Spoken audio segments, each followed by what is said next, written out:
इस कहानी की शुरुआत आशा नाम की एक लड़की को दिखाते हुए होती है, जो कि अपनी कहानी बता रही होती है कि आज से 5 साल पहले जो सुनामी आई थी वो काफी भयानक थी, जिसमें कि पूरा शहर पानी में डूब गया और करोड़ों लोगों की जान चली गई। लोगों ने अपने लोगों और फैमिलीज को बचाने की बहुत कोशिश की, लेकिन वो नाकाम रहे। और अब इस वक्त कुछ चंद गिने चुने लोग हैं जो बिल्डिंग की ऊंची छतों पर चले गए, जिसके चलते उन लोगों की जान बच पाई। और इन्हीं लोगों में आशा भी शामिल थी।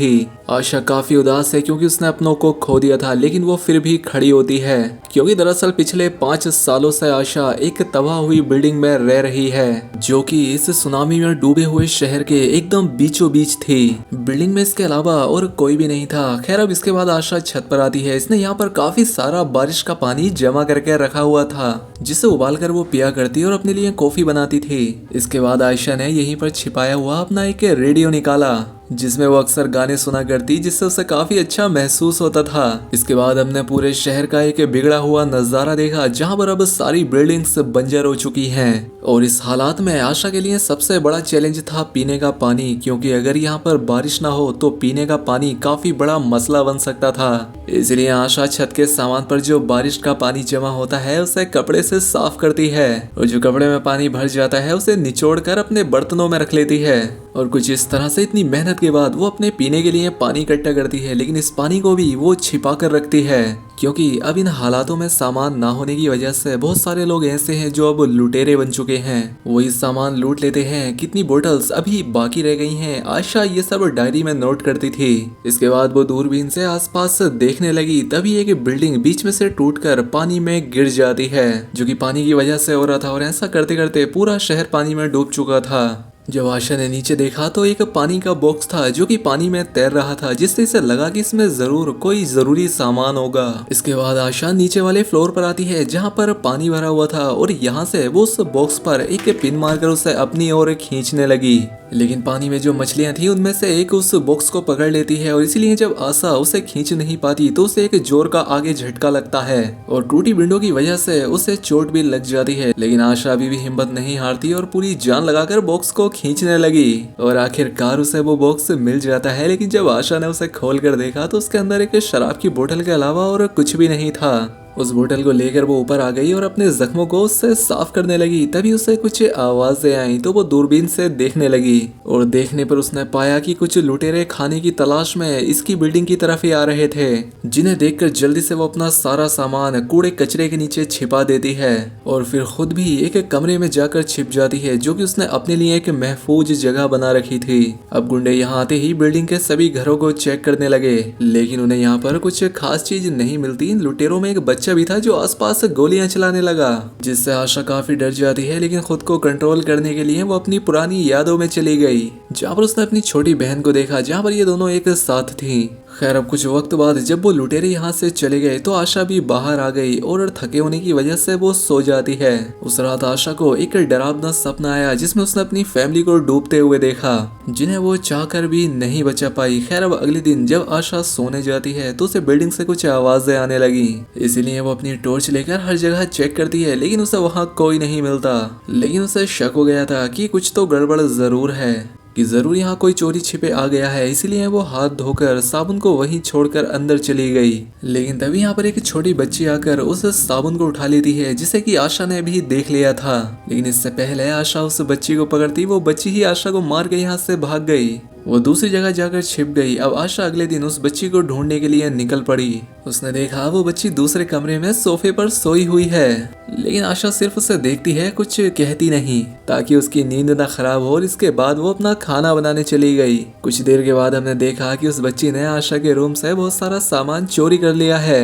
यहाँ पर उस बच्ची को आशा और उसकी छोटी बहन की कुछ तस्वीरें भी मिली। अभी वो बच्ची उन तस्वीरों को देख ही रही थी कि आशा यहाँ आ गई। अब आशा उन तस्वीरों को उस बच्ची से तो ले लेती है, लेकिन वो बच्ची खुद यहाँ से भाग जाती है। अब आशा को कुछ समझ नहीं आ रहा था कि वो उस बच्ची के साथ क्या करे, लेकिन फिलहाल उसने इस बात को अपने दिमाग से निकाल दिया। वो बच्ची अभी भी नीचे वाले रूम में थी, जहाँ पर कि काफी सारा पानी भरा हुआ था। क्योंकि आशा को भी उस बच्ची पर तरस आ रहा था, तो वो उस बच्ची के लिए नूडल्स बनाकर नीचे लेकर गई। पता नहीं इस बच्ची ने कब से खाना नहीं खाया, यही सोचकर आशा उसे नूडल देने आई, लेकिन वो उससे नूडल नहीं लेती। इसलिए आशा नूडल वहीं रख के ऊपर अपने कमरे में चली जाती है। उसके जाने के बाद वो बच्ची उन सभी नूडल्स को खा लेती है। अब अगले दिन शुक्रिया के तौर पर वो बच्ची आशा को उसका वो सारा सामान लौटा देती है जो उसने उससे चुराया था। उसे नूडल खाना नहीं आते तो वो इसीलिए आशा की नकल करती है और ये देखकर आशा भी उस पर हंसने लगी। अब काफी वक्त के बाद आशा के चेहरे पर मुस्कुराहट आई थी, बल्कि यूं कहें काफी सालों से उसने किसी से बात नहीं की थी। तो फिलहाल वो इस बच्ची से भी बात नहीं करती और रात में इस बच्ची का बिस्तर अपने बिस्तर के पास ही लगा देती है। लेकिन इस बच्ची को नींद नहीं आती, ये रोने लगी कि मुझे अपने मॉम डैड की बहुत याद आ रही है। ये सुनकर आशा पहली बार उससे बात करती है, कहती है बेटा तुम घबराओ नहीं, हम तुम्हारे माँ बाप को ढूंढ लेंगे। ये बात सुनकर बच्ची ने भी इससे बात की और कहा मेरा नाम हाई है। जिसके बाद अगली सुबह आशा और आई दोनों छत पर चली जाती हैं और खेलते खेलते ये बच्ची लॉक पर लगी टेप पट्टी को हटा देती है, जिससे देखते देखते दरवाजा तुरंत लॉक हो गया। जिसका मतलब अब ये था कि ये दोनों अब छत पर ही फंस चुकी हैं। ये देखकर आशा काफी परेशान हो गई। दरअसल इस दरवाजे का लॉक खराब था और आशा ने इसीलिए दरवाजे पर टेप पट्टी लगा रखी थी, जिसके हटते ही दरवाजा बंद हुआ और ये लॉक होकर दोनों ऊपर ही फंस गईं। अब आशा को परेशान देखकर हाई एक तार लेती है और उस दरवाजे को खोल देती है।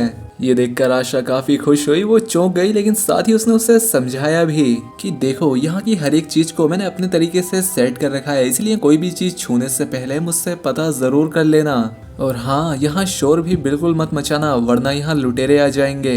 यहाँ पर हाई आशा से कहती है कि हमें यहाँ से निकलना होगा, आखिर हम कब तक यहाँ पर रहेंगे, क्योंकि यहाँ रहना तो किसी खतरे से खाली नहीं है। लेकिन इसके लिए आशा साफ साफ इनकार कर देती है। कुछ देर बाद आशा ने नोटिस किया कि उसका जो खानदानी नेकलेस वो गले में पहन रखी थी वो अब उसके गले से गायब है। अब इससे आशा काफी परेशान हो गई। उसे लगा कि जरूर वो शायद हाई ने ही चुराया होगा। और जब आशा ने इस बारे में हाई से पूछा तो उसे काफी बुरा लगा कि वो उसे चोर समझ रही है। वो उससे नाराज हो गई और अपना सारा सामान लेकर बिना कुछ कहे दूसरे कमरे में शिफ्ट हो गई। खैर अब सुबह में आशा ने देखा कि हाई पीने वाला पानी कपड़े धोने में बर्बाद कर रही है। इसके अलावा भी उसने और कई सारी चीजें बर्बाद कर दी थी। लेकिन क्योंकि वो बच्ची उससे नाराज थी इसलिए आशा उससे कुछ नहीं कहती। लेकिन उस रात जब आशा सो रही थी तो फिर से उसे डरावना सपना आया कि जब ये सुनामी आई थी तो कितनी तेजी से पानी उसके घर में घुस रहा था, जिसमें वो डरी हुई थी और इधर उधर भाग रही थी। ये भयानक सपना देखकर वो बुरी तरह डर गई।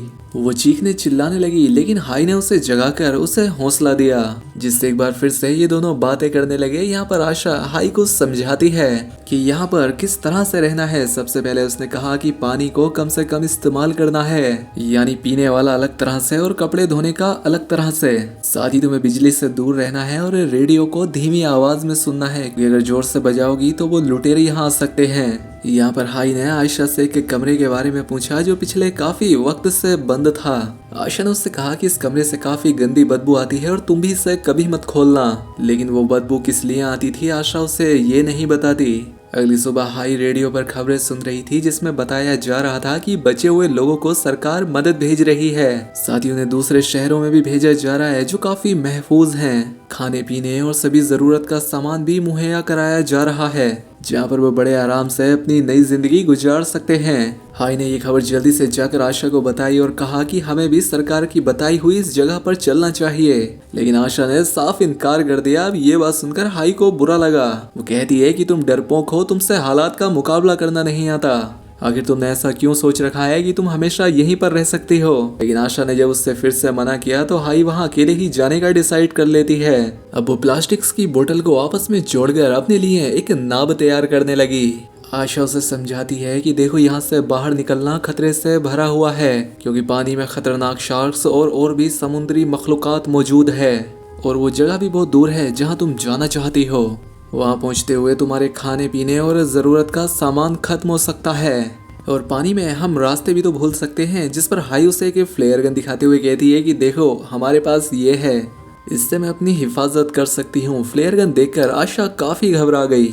आशा उससे फ्लेयर गन छीनते हुए कहती है कि तुम गलती से भी इसे चला मत देना, वरना लुटेरे इसे देखकर यहाँ पर आ सकते हैं। अब क्योंकि आशा ने हाई के साथ काफी सख्ती से बर्ताव किया था तो कुछ देर के बाद वो उससे माफी मांगते हुए प्यार से समझाने लगी कि देखो आज से पहले मैंने कई बार यहाँ से निकलने की कोशिश की, लेकिन कभी कामयाब ना हो सकी।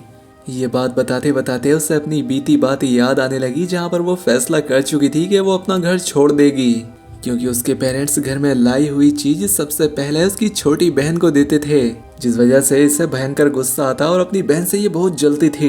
यही वजह थी कि उसका सलूक उसके माँ बाप के लिए भी अच्छा नहीं था। वो अपनी माँ बाप की ये हरकतें देखते हुए काफी तंग आ गई थी। छोटी बहन को ज्यादा अहमियत देने के चलते हमेशा उसके पेरेंट्स से उसका झगड़ा रहता, इसलिए वो एक दिन घर छोड़कर निकल गई। लेकिन तब आशा की बहन ने उसे रोका। खैर अब प्रेजेंट टाइम में आशा ने देखा कि उसके गले से उसका वो नेकलेस निकलकर नीचे टूटा हुआ पड़ा है, जिससे वो समझ गई कि इसमें हाई की कोई गलती नहीं थी। उसने ये नेकलेस नहीं चुराया था, जिस वजह से उसे काफी शर्मिंदगी हुई। इसीलिए उसने हाई से माफी मांगी। अब अगले दिन काफी बारिश हुई थी तो इन्होंने पीने का काफी सारा पानी जमा कर लिया था। लेकिन इस सब में अब आशा को भी ये महसूस हो गया था कि ये जगह ज्यादा दिनों तक के लिए सेफ नहीं है, तो बेहतर होगा हमें यहाँ से निकलना चाहिए और गवर्नमेंट की बताई हुई उस जगह पर जाना चाहिए। इसलिए उसने हाई की बात मान ली और उस जगह पर जाने के लिए नाव बनाने में उसकी मदद करने लगी। पास के सीन में हमने देखा जब आशा ने घर छोड़ा था तो उसके साथ उसकी बहन भी थी, जिस वजह से हर तरफ अफरा तफरी मच गई। लोग डर कर घबरा कर इधर उधर भागने लगे और आशा को बहुत दुख हुआ कि वो अपनी बहन को ना बचा सकी। ये सोचकर आशा प्रेजेंट टाइम में भी दुखी रहती थी, लेकिन अब उसे ये बात की तसल्ली थी कि उसे दूसरी बहन मिल चुकी है। इसलिए उसने अगली सुबह हाई को अपना वो नेकलेस भी दे दिया एक गिफ्ट के तौर पर। खैर अब कुछ दिनों के बाद इनकी वो छोटी सी नाव यहाँ से निकलने को तैयार थी। अब ये यहाँ से निकलने ही वाली थी कि तभी गलती से हाई से रेडियो ऑन हो गया, जिसकी आवाज सुनकर लुटेरे यहाँ पर घुस आए और इन्होंने जल्दी से अपना सामान वहीं पर छिपा दिया। आशा ने जल्दी से हाई को लकड़ी की बनी हुई एक दीवार में छिपा दिया, जबकि आशा उसी पुराने स्मेल वाले कमरे में जाकर छिप गई। लुटेरे अंदर आकर घर में पड़े हुए सामान को बिखेरने लगे और जो खाने का सामान उन्हें मिल रहा था वो उसे अपने पास रख लिए।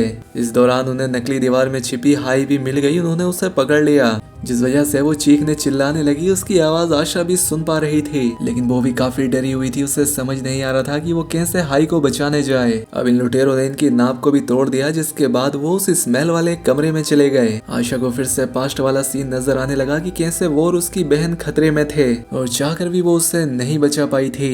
लेकिन अब पास्ट में वो दोहराती है कि ये मैं गलती दोबारा नहीं करूंगी, इसलिए वो बाहर आ गई ताकि हाई को बचा सके। उसके पास फ्लेयर गन थी, इसलिए जो आदमी उसके पास आता है वो उसे मार देती है। जिसके बाद ये दोनों वहां से दूसरे घर में आ गई, जहां पर उन्होंने लुटेरे को फंसाने के लिए एक जाल बिछाया। उन्होंने वहां रेडियो ऑन कर दिया। आवाज सुनकर 2-3 लुटेरे अंदर आ गए। तभी मौका देखकर आशा ने इन पर हमला कर दिया। वो इनसे लड़ने लगी और इन सबको मार देती है। अब लुटेरों के हेड ने हाई को पकड़ लिया था, तो वो अपने और आदमियों को आशा को ढूंढने के लिए भेजता है। और अब पता लगा कि इस कमरे में स्मेल क्यों थी। दरअसल यहाँ पर बहुत सारी लाशें पड़ी थी। पहले वो उन लाशों से लुटेरों को डराती है और फिर खुद सामने आकर उन्हें जान से मार दिया और उनका चाकू भी छीन लिया। अब वो बचे हुए साथियों को भी मार देती है और फिर जाती है हेड के पास, जो कि एक शिप पर था, जहाँ पर की आशा की उसे हेड के साथ काफी अच्छी खासी लड़ाई होती है। अब इस दौरान गलती से ये तीनों ही पानी में गिर जाते हैं। अब इससे पहले कि शार्क यहाँ पर आती, आशा हाई को लेकर एक सेफ जगह पर जाकर छिप गई और अब सिर्फ लुटेरा पानी में था। तभी एक शार्क आकर उसका काम खत्म कर देती है, जिसके बाद ये दोनों लड़कियां फिर से उन लुटेरों की शिप पर चढ़ जाती हैं और इस तरह से इनकी जान बच गई। ये शिप काफी अच्छी थी, यहाँ खाने पीने और जरूरत की हर एक चीज थी। और आशा पहली बार इस रात बिना डरावने सपने के सो पाती है। सुबह जब दोनों सोकर उठी तो इनके चेहरों पर मुस्कुराहट थी, क्योंकि इनकी मंजिल अब सामने दिखाई दे रही थी। ये दोनों उम्मीद भरी नजरों से सामने की ओर देख रहे थे और इसी सीन को दिखाते हुए इस फिल्म की हैप्पी एंडिंग हो जाती है। वीडियो अच्छी लगी हो तो दोस्तों के साथ शेयर भी करें और चैनल पर पहली बार आए तो सब्सक्राइब कर लें। मिलते हैं हमारी अगली शानदार वीडियो में।